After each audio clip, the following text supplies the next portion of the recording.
Hello guys, welcome back to the channel. आज की video में अपने साइबर सिक्योरिटी के सेकंड लेक्चर को कंटिन्यू करने वाले हैं। ऑलरेडी हम फर्स्ट लेक्चर में काफी सारे टॉपिक्स कवर कर चुके हैं और हमने इंट्रोडक्शन वीडियो में इस सब्जेक्ट का सिलेबस भी डिस्कस किया था। ये आपका सिलेबस है। और फर्स्ट लेक्चर में हम साइबर क्राइम को डिस्कस कर चुके हैं, origin of the word discuss कर चुके हैं और इंफॉर्मेशन सिक्योरिटी के बारे में, सीआईए ट्रेड के बारे में बात कर चुके हैं। साइबर क्रिमिनल्स भी मैंने आपको बता दिया था। आज हम कंटिन्यू करेंगे टाइप्स ऑफ साइबर क्राइम से। अ, तो हमारा नेक्स्ट टॉपिक है साइबर क्रिमिनल्स। तो साइबर क्रिमिनल्स, जैसे कि मैं ऑलरेडी आपको बता चुका हूँ, साइबर क्राइम जो कंप्यूटर रिलेटेड क्राइम्स होते हैं उनको जो कंडक्ट करते हैं, उनको जो कमिट करते हैं, ऐसे पीपल साइबर क्रिमिनल्स होते हैं। तो आप यहाँ पे डेफिनेशन में ही पढ़ सकते हैं, cyber criminals are those who conduct activities such as child pornography, credit card fraud. ये सारे आपके साइबर क्राइम है। Cyber stalking, defaming other online, ये सारे ही साइबर क्राइम है। तो ऐसे व्यक्ति जो साइबर क्राइम को कंडक्ट करते हैं, साइबर क्राइम को कमिट करते हैं, वो साइबर क्रिमिनल्स कहलाते हैं। बेसिकली इनके तीन टाइप होते हैं। टाइप वन साइबर क्रिमिनल्स वो होते हैं जो ये सब काम अपने पहचान के लिए करते हैं, हंग्री फॉर रिकॉग्नाइजेशन, जो अपनी पहचान के भूखे होते हैं। सेकंड टाइप के साइबर क्रिमिनल्स होते हैं जो अपनी पहचान में बिल्कुल इंटरेस्टेड नहीं होते, not interested in recognisation. Third जो होते हैं वो होते हैं इनसाइडर्स, यानी कि जो जिस ऑर्गेनाइजेशन में काम करते हैं वहीं हैक करते हैं उनकी चीजों को, वहीं इंटेंशनली मैलिशियस अटैक्स करते हैं। तो वो साइबर क्राइम इनसाइडर्स होते हैं। तीन टाइप होते हैं साइबर क्रिमिनल्स के। अब बात करते हैं आज की वीडियो के अपने मेन टॉपिक की। तो वो है टाइप्स ऑफ साइबर क्राइम, यानी कि साइबर क्राइम ऑलरेडी हम डिस्कस कर चुके हैं लेक्चर नंबर 1 पे। कंप्यूटर रिलेटेड क्राइम्स जितने भी होते हैं वो साइबर क्राइम होते हैं, इनके टाइप्स। तो बेसिकली काफी सारी बुक में इसके काफी सारे टाइप्स दे रखे हैं अलग अलग। तो जो मेन तीन टाइप होते हैं वो, इसके पहला होता है क्राइम अगेंस्ट इंडिविजुअल, यानी कि इनके भी सब टाइप आएंगे, लेकिन अभी मेन टाइप बता रहा हूँ मैं आपको। Crime against individual, crime against property and crime against society. यानी कि किसी सिंगल पर्सन के खिलाफ जो क्राइम होता है साइबर क्राइम, वो इंडिविजुअल होता है। और कभी क्राइम अगेंस्ट प्रॉपर्टी, किसी पर्सन की किसी प्रॉपर्टीज के अगेंस्ट जो क्राइम होता है वो क्राइम अगेंस्ट प्रॉपर्टी होता है। और सिमिलरली किसी सोसाइटी यानी समाज के खिलाफ जो ऑनलाइन कंप्यूटराइज्ड क्राइम होता है वो अगेंस्ट सोसाइटी होता है। और आपको काफी सारी बुक में डिफरेंट भी मिल सकता है। एक टाइप और मिल सकता है क्राइम क्राइम अगेंस्ट गवर्नमेंट, लेकिन वो सोसाइटी में ही आ जाता है, क्राइम टेररिज्म। तो आपको कंफ्यूज नहीं होना। क्राइम अगेंस्ट पीपल यानी कि individual, crime against individual property यानी उस पीपल्स की प्रॉपर्टी, और क्राइम अगेंस्ट सोसाइटी या फिर गवर्नमेंट भी हो सकता है। तो इसको लेकर के आपको कंफ्यूज नहीं होना है। तो क्राइम अगेंस्ट इंडिविजुअल भी काफी तरह का होता है। Fishing, spamming, password sniffing, spoofing, cyber stalking, identity theft और डाटा डीलिंग। आने वाले इसी वीडियो में हम डिस्कस करेंगे इनको डिटेल में। अभी मैं आपको ऊपर से बता रहा हूँ। क्राइम अगेंस्ट प्रॉपर्टी में यानी किसी भी पर्सन की कोई प्रॉपर्टी, जैसे क्रेडिट कार्ड या डेबिट कार्ड या फिर इंटेलेक्चुअल प्रॉपर्टी है, उसकी थेफ्ट, उसके साथ फ्रॉड। और अगेंस्ट सोसाइटी यानी समाज के खिलाफ साइबर टेररिज्म, चाइल्ड पोर्नोग्राफी और वेब जैकिंग। ये वेब जैकिंग हुआ। अब बात कर लेते हैं इसकी डिटेल डिस्कशन के बारे में। तो सबसे पहले हम शुरू करते हैं crime against individual. Crime against individual में, जैसा कि मैंने आपको बताया, किसी एक सिंगल पर्सन के खिलाफ जो भी क्राइम होता है वो क्राइम अगेंस्ट इंडिविजुअल होता है। इसमें भी इसके डिफरेंट टाइप्स होते हैं। पहला आता है आपका फिशिंग। जैसा कि मैंने आपको बताया, साइबर क्राइम्स वाले क्या करते हैं, एफ को पी एच लिखते हैं। तो फिशिंग वर्ड होता है, आपको पता है। मैं आप एक बार फोटो दिखाता हूँ फिशिंग का। ये देखिए, ये फिशिंग है। फिशिंग होती है इस सेम इसी तरह से, कोई स्टिक होती है, उससे फिश को कैच करते हैं, तो वो फिशिंग होती है। साइबर क्राइम में पी को एफ को रिप्लेस करते हैं पी एस से। तो ये आपकी फिशिंग है, देखिए। ठीक है। तो इसमें क्या करते हैं, फिशिंग एक ऐसा फ्रॉडुलेंट अटेम्प्ट होता है जिसमें किसी भी पर्सन की सेंसिटिव इंफॉर्मेशन या फिर कोई सेंसिटिव डाटा है, उसको हम ऑथराइज तरीके से एक्सेस करने की कोशिश करते हैं, अनऑथराइज तरीके से। जैसे कि कोई भी सेंसिटिव डाटा हुआ, यूजर नेम हुआ, पासवर्ड हुआ, क्रेडिट कार्ड डिटेल्स हुए, और ट्रस्टवर्दी एंटिटी एंटिटी बन के कि हम, हाँ जी हम ही सही हैं, आप हमें पासवर्ड दीजिए। जैसे कि आपके पास कोई भी मैसेज आया, ईमेल के थ्रू स्पूफ आया इंस्टाग्राम का। स्पूफ का मतलब आप समझते होंगे, जैसे उसकी डुप्लीकेसी। जैसे इंस्टाग्राम का ओरिजिनल मेल ये होगा, आपके पास मेल आता है इंस्टाग्राम के नाम से, स्पेलिंग इसमें चेंज होती है। जैसे ये आया कि आपका यूजर नेम पासवर्ड जो है एक्सपायर होने वाला है, आप हमें पासवर्ड दीजिए, हम आपका रिन्यू करेंगे। तो इस तरह से ये एक फिशिंग अटैक होता है, जो कहीं आपके साथ ईमेल से भी आ सकता है, मैसेज से भी आ सकता है, टेक्स्ट मैसेज से भी आ सकता है, और इवन डायरेक्टली आपसे पर्सनल इन्फॉर्मेशन भी डालने को कह सकता है, कोई भी फेक वेबसाइट। तो आप इंस्टाग्राम की उस मेल की वेबसाइट पर लिंक करेंगे तो आपको आईडी पासवर्ड डालने को बोलेगा। वहां से आप अपना आईडी पासवर्ड डालोगे, आप ट्रस्ट करोगे कि हाँ ये ओरिजिनल आईडी है, और उसी की सिमिलर दिखने वाली वो होगी आपकी वेबसाइट, तो आप उस पर आईडी डालोगे, पासवर्ड डालोगे, वो सारा डाटा आपका स्टील हो जाएगा। तो फिशिंग होती है ये। अब मूव करते हैं सेकंड, स्पैमिंग में। स्पैमिंग क्या होता है? एक मैसेज सिस्टम को यूज करते हैं जिसमें लार्ज नंबर ऑफ रिसिपेंट्स होते हैं। स्पैमिंग में क्या होता है, काफी सारे लोग होते हैं, जैसे आपने मैसेज देखा होगा कि केबीसी में आप 10 लाख जीत गए, 5 लाख जीत गए, 50 लाख जीत गए, ऐसे मैसेज आते हैं। काफी सारे लोगों को एक साथ आते हैं, कमर्शियल एडवर्टाइजिंग के उनका पर्पस होता है, नॉन कमर्शियल पॉलिटिक्स और प्रोफिट पर्पस। तो बेसिकली यही है कि आपके पास मैसेज आता है कि आप 10 लाख जीत गए, आप फिर ये करिए, उससे आपको एक तरह से फ्रॉड हो जाएगा आपके साथ। तो काफी सारे लोगों को मैसेज आया भी होगा, आपने देखा भी होगा। तो ये स्पैमिंग होता है। स्पैम कॉल्स भी आती हैं कि सर इसके लिए आप एक दवाई, दो दवाई, इस तरह की स्पैम कॉल्स आती हैं। तो अब तो काफी सारे इसके खिलाफ वो भी चल गए, जैसे ट्रू कॉलर पे आप देखते होंगे एक ऑप्शन आता है रिपोर्ट स्पैम का। तो स्पैम वही होता है, ठीक है। अब आता है तीसरा, पासवर्ड स्निफिंग। पासवर्ड आप लोगों को पता ही है क्या होता है। स्निफिंग का मतलब मैं बता रहा हूँ आपको, जो डॉग्स होते हैं ना, डॉग्स, जो डॉग्स होते हैं वो जो सूंघते हैं किसी भी चीज को, तो उसी वर्ड से मिलके बना है पासवर्ड स्निफिंग।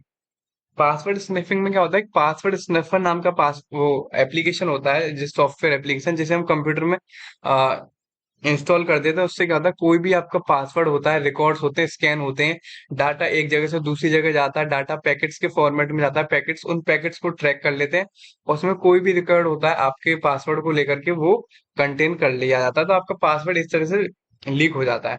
फोर्थ आता है स्पूफिंग। स्पूफिंग का एग्जांपल मैं आपको दे चुका हूँ इंस्टाग्राम और instagram.com में। तो स्पूफिंग में क्या होता है कि आपकी अ, जो से आप आपके पास जो ईमेल आता है वो एक फॉल्स सेंडर एड्रेस से आता है। आपको लगता है कि बिल्कुल एग्जैक्ट एड्रेस आया हमारे पास, जैसे कि मैंने एग्जांपल दिया था लेक्चर नंबर 1 में।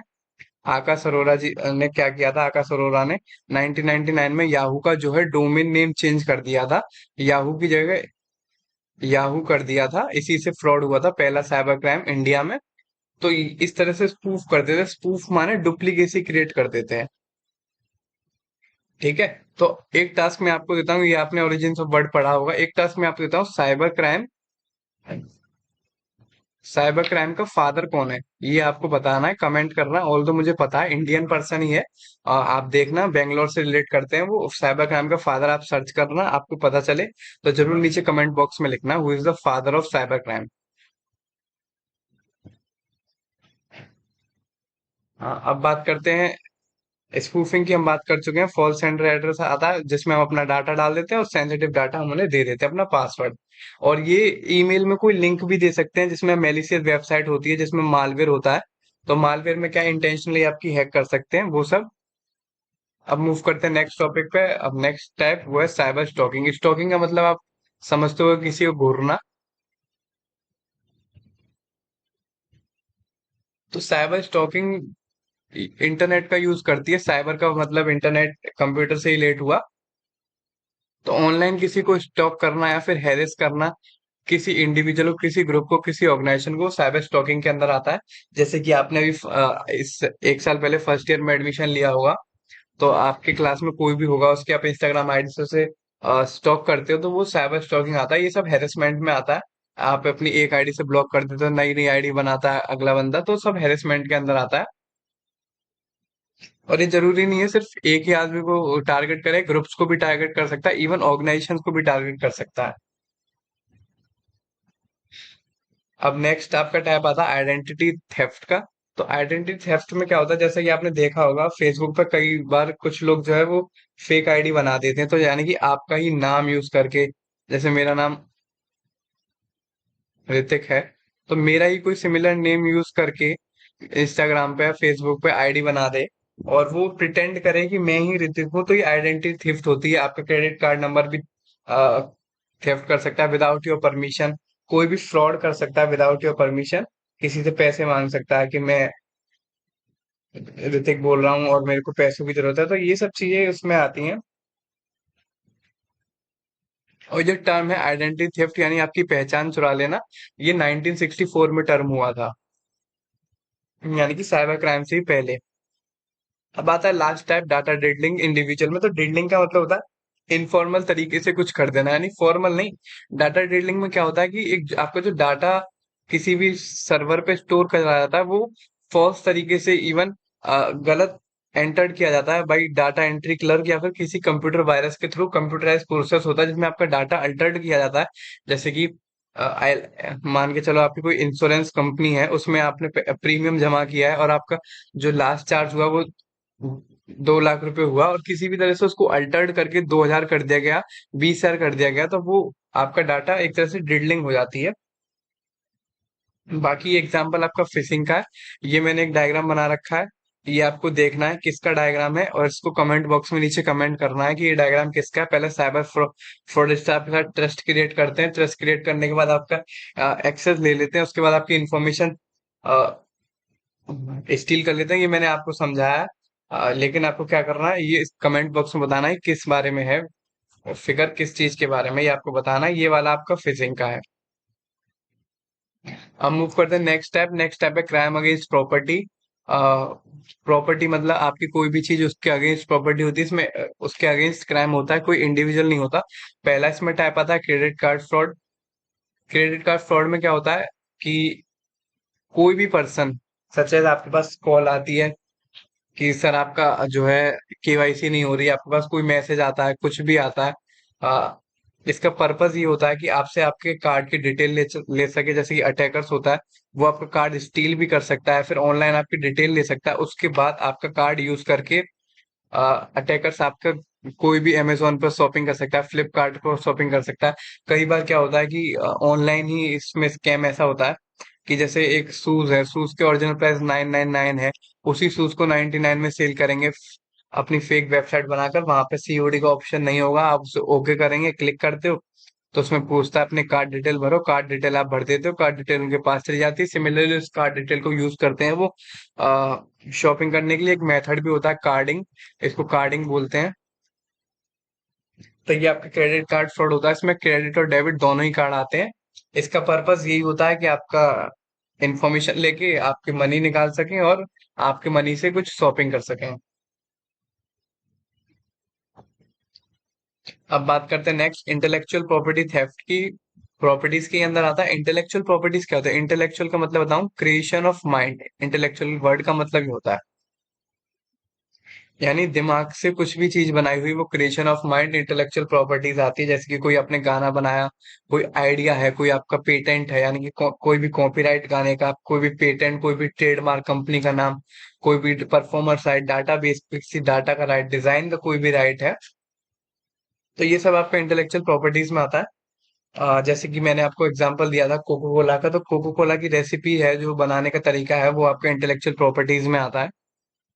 तो ये इसमें क्या करते हैं, आपकी इंटेलेक्चुअल प्रॉपर्टीज को रॉब कर लेते हैं, स्टील कर लेते हैं, उनके आइडियाज को चुरा लेते हैं, उनके इन्वेंशंस को, क्रिएटिव एक्सप्रेशन को चुरा लेते हैं, which can be include from trade secret. Trade secret मैंने बताया ना, जैसे पेप्सी का ट्रेड सीक्रेट है, मैगी मसाला का ट्रेड सीक्रेट है, अपना किसी को बताते नहीं है।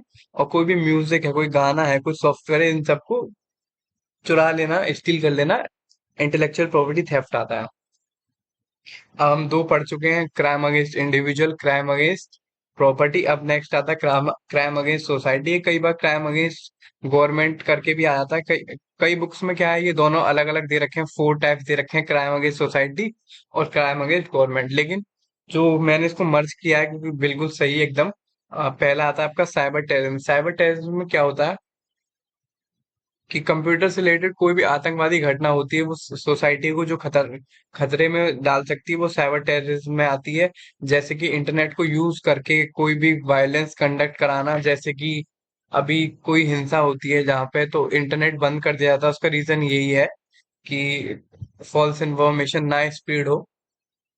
इसमें क्या करते हैं, किसी भी सिग्निफिकेंट आदमी के खिलाफ, किसी भी पॉलिटिकल पर्सन के खिलाफ, कोई भी आइडियोलॉजी के खिलाफ वायलेंस की वीडियोस शेयर करी जाती हैं। जिससे कि दंगा फसाद फैला सके, तो ये पूरा आपका साइबर टेररिज्म में आता है।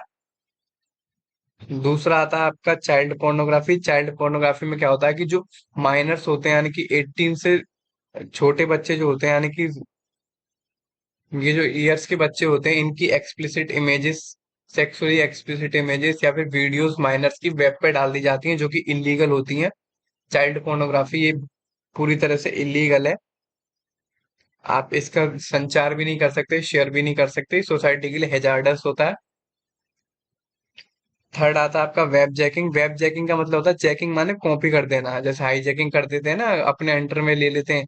तो सिर्फ ये ही वेब जैकिंग का मतलब ये है कि कोई आपकी सिमिलर आपकी जैसी कोई वेबसाइट बनाता है, क्लोन माने हो या ना कॉपी, आपके जैसे दिखने वाली कॉपी बनाता है। जैसे कि मुझे एक बार याद है कि एक बार क्या हुआ था कि गवर्नमेंट ने कोई भर्ती निकाली थी, उसमें फॉर्म फीस थी 600 रुपीज, फॉर्म की रजिस्ट्रेशन फीस। तो किसी ने क्या किया, एक टीम थी, उसने क्या किया, सिमिलर वेबसाइट को क्लोन कर दिया, सिमिलर दिखने वाली बिल्कुल सेम वैसी दिखती है, उसको क्लोन कर दिया, उसकी कॉपी कर दी। और जो जितने भी भर्ती के जितने भी जिन लोगों ने गवर्नमेंट जॉब के लिए एप्लीकेशन डाला था, सबसे 600 600 रुपए ले लिया, और उन्होंने करोड़ों का लाखों का स्कैम करा था। तो वेब जैकिंग एक तरह से ये होता है, ये वेब जैक आप साइबर टेररिज्म में देख सकते हैं, ये चाइल्ड पोर्नोग्राफी का इसीलिए फ्रेमवर्क ऑफ वेब जैकिंग। इसमें क्या होता है, अटैकर क्या होता है, विक्टिम को एक लिंक वगैरह भेजता है, वो उसे खोलता है, उसके ब्राउजर उसके कंट्रोल में आता है, वहां से अपनी अटैकर वेबसाइट बना लेता है सिमिलर देखने वाली। तो एक तरह से वेब जैकिंग होती है। और एक तरह से आपको भरोसा दिलवा देते हैं कि हाँ, ये ही जो साइट है, क्लोन साइट, वो असली है। और उसी में कहीं ना कहीं अपना मेलिशियस लिंक जो है समवेयर प्लेस कर देते हैं वेब पेज पर आपके क्लिक के लिए। जैसे ही आप उसमें क्लिक करते हैं, ये आपके कंप्यूटर के अंदर मालवेयर या फिर मेलिशियस वेब सर्वर रिप्लेस कर देते हैं, और जिससे कि आपकी वेबसाइट का पूरा जो एक्सेस होता है वो लॉस्ट हो जाता है।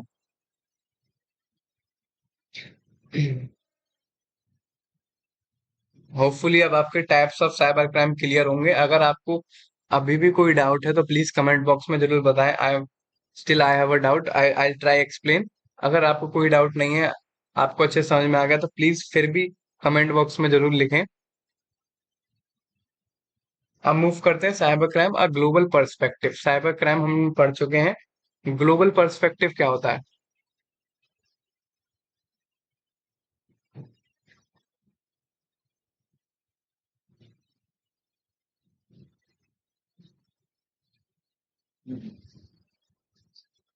ग्लोबल पर्सपेक्टिव, जैसे कि अभी तक जो हमने साइबर क्राइम पढ़ा, वो हमने अपना पर्सपेक्टिव बताया, यानी कि हमारी तरफ से पॉइंट ऑफ व्यू बताया हमने।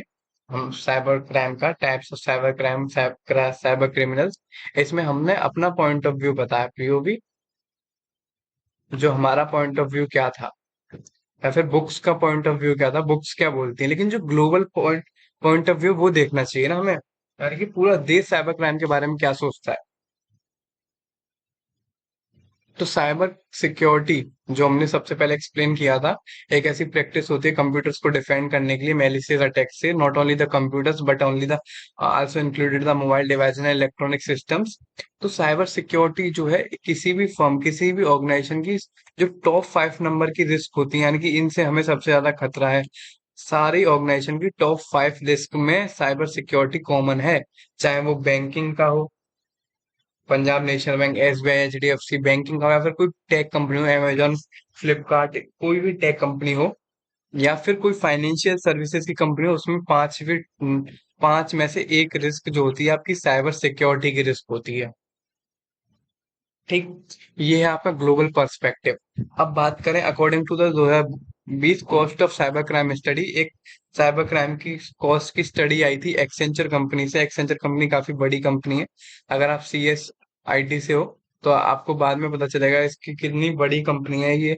आपकी पूरी एमएनसीज है, पूरी सॉफ्टवेयर इंडस्ट्री कंपनी है। इसने बताया कि average number of security breaches experience by organisation, यानी किसी भी ऑर्गेनाइजेशन में सिक्योरिटी का जो ब्रीच होता है, यानी कि सिक्योरिटी के साथ जो खिलवाड़ होता है, वो 11% बढ़ चुका है 2018 और 2019 के बीच में, यानी एक साल में 11% जो है इंक्रीज हो चुका है। ग्लोबल पर्सपेक्टिव ये बोलता है। साथ ही साथ cyber crime is also becoming more sophisticated, ये दिन दिन ब दिन बहुत कॉम्प्लिकेटेड बनता जा रहा है इस चीज को पकड़ना। इमरजेंस ऑफ न्यू थ्रेट्स भी आ रहे हैं, जैसे कि ransomware and advance persistent threats, यानी कि एपीटी। रैंसमवेयर एपीटीज हम आने वाले टाइम में पढ़ रहे होंगे। रैंसमवेयर में क्या होता है, बेसिकली आपकी कोई भी इंफॉर्मेशन स्टील कर लेते हैं, उसके खिलाफ आपसे कोई रैंसम मांगते हैं, यानी कि फिरौती मांगते हैं। तो ये नए नए तरीके आ चुके हैं पैसे कमाने के साइबर क्रिमिनल्स के लिए। तो ग्लोबल साइबर क्राइम डैमेज जो है इस साल की, वो इतनी है कि आप सोच नहीं सकते। यानी कि यूएस $6 ट्रिलियन पर एनम, ये एक नंबर है, यूएस बेस्ड नंबर है। चाहे तो आप इंडियन में भी आप इसे कन्वर्ट कर सकते हैं। अगर आप कंपैरिजन करना चाहें तो यूएस की जितनी भी जीडीपी है, जीडीपी आप लोगों को पता होगी क्या होता है, सकल घरेलू उत्पाद, यानी कि ग्रॉस डोमेस्टिक प्रोडक्ट। नहीं पता हो तो नेट पर सर्च कर लेना एक बार। बाकी मैं आपको बताऊं, सकल घरेलू उत्पाद बोलते हैं, यानी कि 1/4 of the US, United states की एक चौथाई जीडीपी के बराबर इसने जो है हमारा नुकसान कर दिया है। और इनफैक्ट अगर आपको यूएस की जीडीपी का अंदाजा नहीं है, तो इंडिया की जीडीपी के डबल, यानी twice the GDP of India इसने ब्रीच करा है पूरा ग्लोबली।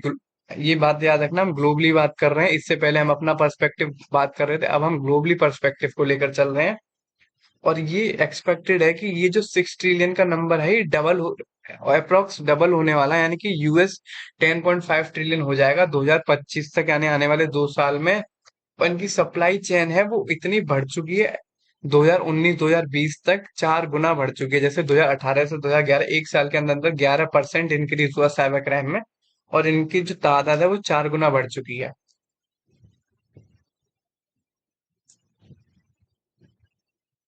अब बात करते हैं कंक्लूजन की, ग्लोबल पर्सपेक्टिव का। ग्लोबल पर्सपेक्टिव यही है कि साइबर क्राइम जो है ग्लोबली बढ़ रहा है, ये एक इशू है।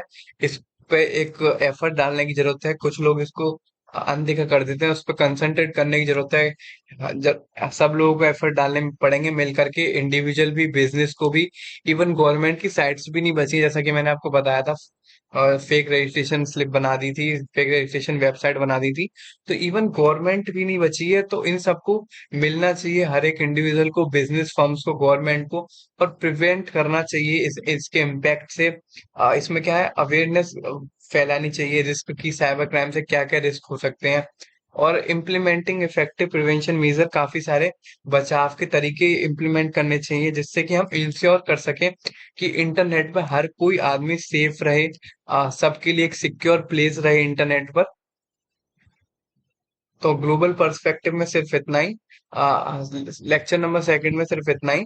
अब हम बात करेंगे लेक्चर नंबर थर्ड में, global perspective on cyber crimes और नेटिजन्स के बारे में।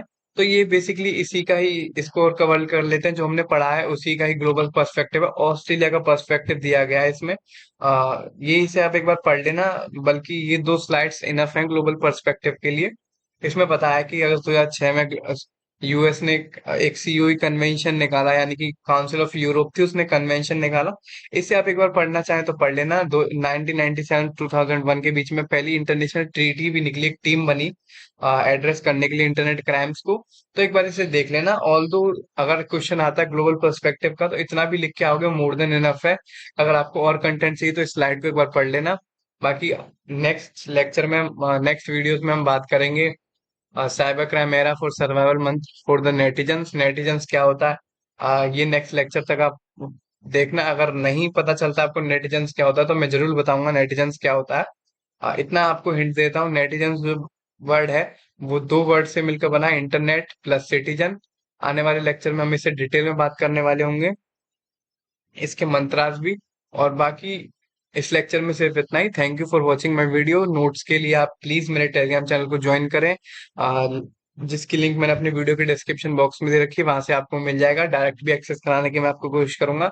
And don't forget to join Telegram group. And please please like, comment, share and subscribe my channel. Thank you.